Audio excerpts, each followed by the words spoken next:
नमस्कार दोस्तों, कलयुग के चमत्कार संतों की वाणी में आप सबका स्वागत है। दोस्तों, वैसे तो साल में 24 एकादशी आती हैं, लेकिन इस बार बड़े शुभ संयोग अधिक मास यानी कि पुरुषोत्तम मास पड़ रहा है और इसलिए इस साल 26 एकादशियाँ होंगी। अधिक मास में भी 2 एकादशी होती हैं, जो पद्मनी एकादशी जो कि शुक्ल पक्ष में आती है और परमा एकादशी जो कि कृष्ण पक्ष में आती है, इस नाम से जानी जाती हैं। तो इस वीडियो में हम आज पद्मनी एकादशी के बारे में, जिसे कि कमला एकादशी भी कहा जाता है, सुनेंगे। इसका मुहूर्त कब है, कब इसका पारण करना है, इस व्रत की क्या कथा है, इसके बारे में हम जानेंगे। लेकिन वीडियो को सुनने से पहले मेरे चैनल को सब्सक्राइब अवश्य कर लें और आते जाते इसे लाइक भी करते जाएं। क्या है ना दोस्तों, कहना पड़ता है क्योंकि वीडियो सुनते हो आप लेकिन लाइक करना भूल जाते हो। आइए चलते हैं हम अपनी एकादशी व्रत की जानकारी की तरफ। दोस्तों, एकादशी के व्रत का नियम दशमी के दिन से ही शुरू हो जाता है।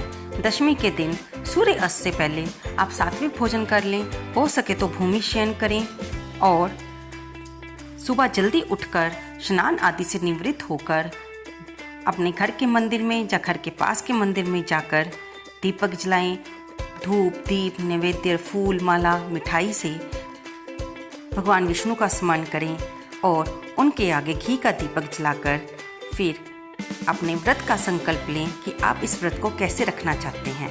हम हर व्रत में आपको बताते हैं कि आपने व्रत का संकल्प कैसे लेना है।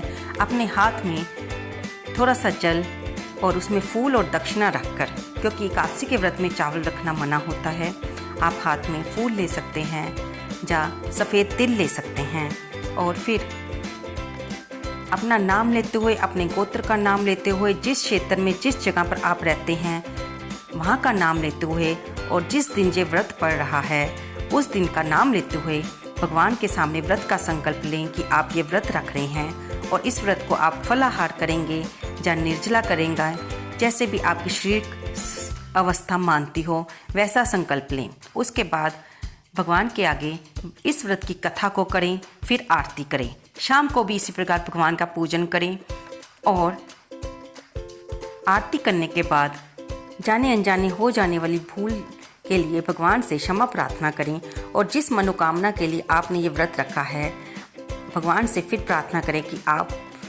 के व्रत जो कि आपने सकाम भावना से रखा है उसको पूरी करें। भगवान अपनी कृपा से आपके सभी मनोरथों को, अपने भक्तों के मनोरथों को पूरा करते हैं, क्योंकि अगर भगवान ही भक्तों की इच्छाओं को पूरा नहीं करेंगे तो कौन करेगा। हम सभी भक्तजन अपने अपने इष्ट देव से पुत्र, पुत्री, माता, पिता, ठाकुर, दोस्त जैसे संबंध बनाते हैं ताकि हमें उनके साथ जो हम वार्तालाप करते हैं, अपने दुखों को बताते हैं, अपने सुखों को बताते हैं, उनके साथ हंसते हैं, उनके साथ मजाक करते हैं। जब हम कोई उनके साथ संबंध स्थापित कर लेते हैं तो इस रिश्ते को निभाना और भी आसान हो जाता है और भगवान भी उसी रिश्ते की लाज रखते हुए हमारी मदद करते हैं। तो दोस्तों, हर व्रत में आपने इसी तरह संकल्प लेना है और अब हम सुनेंगे कि इस व्रत की कथा क्या है। दोस्तों, सावन मास की ये पद्मनी एकादशी 29 जुलाई यानी कि शनिवार को मनाई जाएगी। एकादशी तिथि का प्रारंभ 28 जुलाई शुक्रवार को दोपहर 2:51 पर शुरू होगा और इसका समापन 29 जुलाई शनिवार को दोपहर 1:05 पर होगा। पद्मनी एकादशी पारण का समय 30 जुलाई रविवार को सुबह 5:41 से लेकर 8:24 तक रहेगा। दोस्तों, सूर्योदय तिथि होने के कारण ये व्रत यानी कि पद्मनी एकादशी का व्रत शनिवार को 29 जुलाई को रखा जाएगा। पुरुषोत्तम मास के शुक्ल पक्ष की एकादशी पद्मनी एकादशी कहलाती है। इसे कमला एकादशी भी कहा जाता है। इस दिन राधा कृष्ण और शिव पार्वती की विशेष पूजा की जाती है, क्योंकि एकादशी का व्रत भगवान श्री कृष्ण या विष्णु को, श्री हरि के किसी भी स्वरूप को कह लो, उन्हें समर्पित होता है। और क्योंकि ये सावन मास में अधिक मास पड़ रहा है, इसलिए शिव पार्वती की विशेष पूजा का भी वर्णन आता है। जहाँ तक व्रत के विधि विधान का प्रश्न है, सभी एकादशियों के नियम एक समान ही होते हैं कि इनमें चावल खाना वर्जित माना जाता है और अगर आप अकेले फल खाकर नहीं रह सकते तो आप एक समय कुट्टू के आटे की रोटी खा सकते हैं, जिसमें आप सेंधा नमक का प्रयोग कर सकते हैं। धर्मराज युधिष्ठिर ने कहा, हे पुरुषोत्तम, अधिक मास के शुक्ल पक्ष का एकादशी का नाम क्या है? इसके नाम, व्रत की विधि तथा महात्म्य कृपया मुझे बतलाने की कृपा कीजिए। भगवान श्री कृष्ण ने कहा, हे पांडुपुत्र, पुरुषोत्तम मास में शुक्ल पक्ष की एकादशी को, जो कि अधिक मास में पड़ती है, पद्मनी एकादशी कहा जाता है। ये अनेक पुण्यों को देने वाली है। इसका व्रत यत्न पूर्वक करने से मनुष्य विष्णु लोक को प्राप्त होता है। इसके महात्म्य का पूर्ण वर्णन करने की सामर्थ्य 4 मुखों वाले ब्रह्मा जी में भी नहीं है। फिर भी पूर्व काल में ब्रह्मा जी ने पापों को समूल नष्ट करने वाली इस पद्मनी एकादशी के व्रत का जो महात्म्य कहा था, वही मैं तुम्हें सुनाता हूँ। भगवान श्री कृष्ण बोले कि दशमी के दिन व्रत प्रारंभ करें। दशमी के दिन कांसे के पात्र में भोजन करना तथा मूंग, मसूर, चना, कोदो, शाक, मधु और प्राय अन्न का सेवन, ये 8 चीजें वर्जित हैं। जौ, चावल आदि का भोजन करें। नमक नहीं खाना चाहिए। भूमि पर सोएं तथा ब्रह्मचर्य से रहें। एकादशी के दिन प्रातःकाल उठकर शौच आदि से निवृत्त होकर 12 कुल्ले करके अपने मुंह को शुद्ध करें। सूर्योदय होने से पहले गोबर, मिट्टी, तिल, कुशा तथा आंवले के चूर्ण से विधि पूर्वक स्नान करते हुए कहें, हे मृतिके, तुमको 100 भुजा वाले श्री कृष्ण रूपी 12 भगवान ने धारण किया है।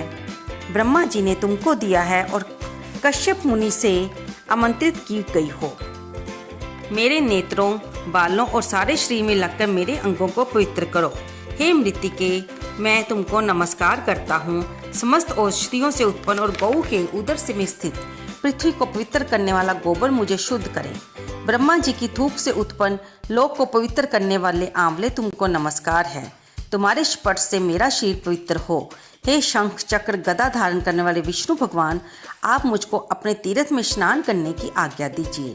इस प्रकार वरुण के मंत्रों को पढ़ता हुआ गंगा आदि तीर्थों का स्मरण कर जलाशय में विधि पूर्वक स्नान करें और मुख, पीठ, हृदय तथा शरीर का खूब अच्छी तरह से मार्जन करें। फिर सुंदर स्वच्छ श्वेत वस्त्र धारण करके संध्या, तर्पण आदि नित्य नियम करने के बाद भगवान विष्णु के मंदिर में जाकर उनकी पूजा आराधना करें। तत्पश्चात घर आकर स्वर्ण के बने हुए राधिका सहित कृष्ण और पार्वती सहित भगवान शिव का विधि पूर्वक पूजन करें। कलश के ऊपर तांबे या मिट्टी के पात्र में स्वर्ण आदि व चांदी की विष्णु भगवान की मूर्ति स्थापित करें और प्रेम के वशीभूत होकर भगवान के सामने नित्य गायन कीर्तन करें। नीच मनुष्यों से वार्तालाप ना करें, झूठ ना बोलें, ब्राह्मण तथा गुरु की निंदा भूल कर भी ना करें। इस दिन धर्म शास्त्रों और पुराण आदि की कथा सुननी चाहिए। दोस्तों, हम आपको यहाँ पर आपके संशय को दूर कर दें कि आज के समय में इस तरह से कुछ नियमों का पालन हम नहीं कर पाते, क्योंकि सभी के पास तो सोने या चांदी के प्रभु की मूर्ति होना असंभव है। इसलिए आपके घर में जो भी स्वरूप हो, चाहे वो भगवान कृष्ण का फोटो हो, या शिव पार्वती की फोटो हो, या सीताराम जी की फोटो हो, या लक्ष्मी नारायण भगवान की फोटो हो, आप उसी पर अपनी फल, फूल, धूप, दीप, नैवेद्य अर्पित करके उनको तिलक लगाकर अपने व्रत की कथा को सुन सकते हैं, पढ़ सकते हैं और उनकी आरती कर सकते हैं। आप अपने घर में ही गंगा जल डालकर उससे स्नान कर सकते हैं और माँ गंगा का स्मरण करके अपने आप को पवित्र कर सकते हैं। पद्मनी एकादशी को जल भी नहीं पीना चाहिए। यदि ना रहा जाए तो केवल थोड़ा सा जल पी लें। यदि शक्ति ना हो तो फलाहार करें। समस्त रात्रि भगवान का कीर्तन, पूजन तथा जागरण करना चाहिए। प्रथम पहर की पूजा में नारियल, दूसरे पहर में बेलफल, तीसरे में सीताफल और चौथे पहर में सुपारी तथा नारंगी अर्पण करनी चाहिए। प्रथम पहर का पूजन करने से अग्निहोत्रम यज्ञ का फल प्राप्त होता है। दूसरे प्रहर की पूजा से वाजपेय यज्ञ का, तीसरे प्रहर की पूजा से अश्वमेध यज्ञ का और चौथे प्रहर की पूजन तथा जागरण से राज सूर्य यज्ञ का फल मिलता है। इस व्रत से बढ़कर अन्य कोई यज्ञ, तप, दान या पुण्य नहीं है। जिसने इस एकादशी का व्रत किया उसने पृथ्वी के सारे तीर्थ और क्षेत्रों के दर्शन और स्नान कर लिए। इस प्रकार सूर्योदय तक जागें और सूर्य के उदय होने पर उत्तम नदी, सरोवर या तीर्थ स्थल में जाकर स्नान करें तथा विधि पूर्वक भगवान का पूजन करें। फिर ब्राह्मणों को दान दें। जो मनुष्य विधि पूर्वक व्रत करता है और उसका व्रत ये सफल हो जाता है और उसे अंत में मुक्ति की प्राप्ति होती है।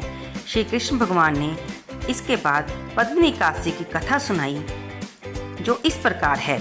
एक समय कार्तिवीर्य ने रावण को बंदी गृह में बंद कर रखा था। तब पुलस्त्य जी ने कार्तिवीर्य की से विनय करके उसको छुड़वा दिया।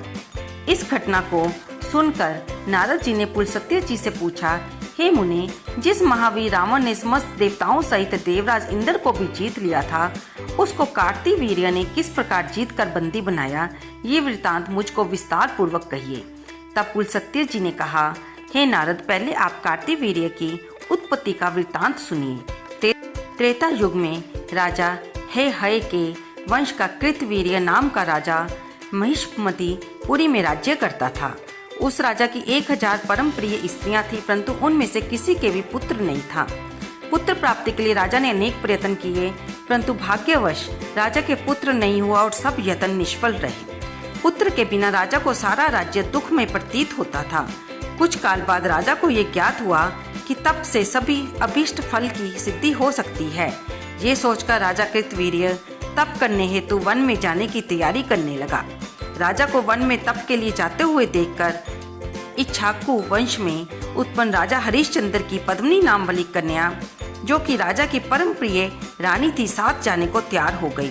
दोनों ने अपने सुंदर वस्त्र भूषण त्याग कर वल्कर वस्त्र पहनकर गंधमादन पर्वत पर तप करने चले गए। राजा कृतवीर्य और रानी पद्मिनी ने उस पर्वत पर 10,000 वर्ष तक तप किया, परंतु फिर भी उन्हें पुत्र की प्राप्ति नहीं हुई। तब उसी पतिव्रता रानी पद्मिनी ने अपने पति के शरीर में केवल नस और अस्थि मात्र देखकर महासाध्वी अनसुआ जी से पूछा, हे साध्वी, मेरे पति को तपस्या करते 10,000 वर्ष बीत गए हैं, परंतु भगवान फिर भी उनसे प्रसन्न नहीं हुए। इसका क्या कारण है? कृपया आप हमें कोई ऐसा व्रत करें जिससे भगवान हम पर प्रसन्न हो और हमें चक्रवर्ती पुत्र की प्राप्ति हो। पद्मिनी से अनसुआ जी ने कहा, हे सुंदरी, वर्ष के 12 मासों के अतिरिक्त एक अधिक मास होता है, जो 32 मास के पश्चात आता है। इस अधिक मास के शुक्ल पक्ष में द्वादशी युक्त पद्मिनी और कृष्ण पक्ष में परमा नाम की 2 एकादशियां आती हैं। शुक्ल पक्ष की पद्मिनी एकादशी को जागरण सहित तुम उसका व्रत करो। इस व्रत के करने से भगवान तुम पर प्रसन्न होकर शीघ्र ही पुत्र देंगे। तब अनसुआ जी ने रानी से व्रत की सभी विधि कही। उसको सुनकर रानी पद्मिनी पुत्र प्राप्ति की इच्छा से इस व्रत को करने लगी।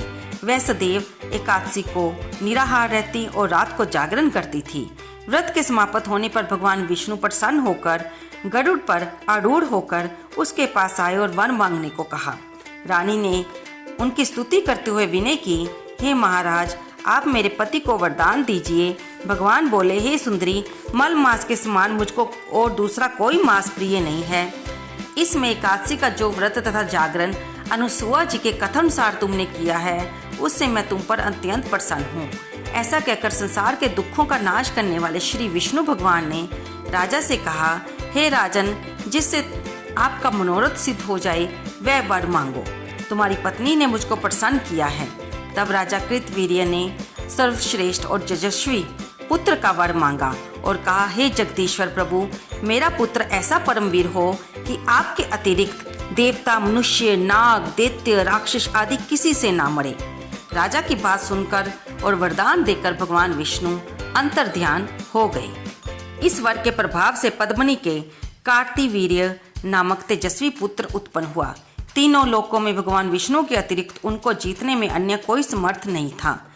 तब यदि दशकंदर रावण कार्तिवीर्य से पराजित हो गया तो इसमें कौन सी आश्चर्य की बात है, क्योंकि महाबली कार्तिवीर्य देवताओं के भी देवता भगवान विष्णु के वर से उत्पन्न हुए थे।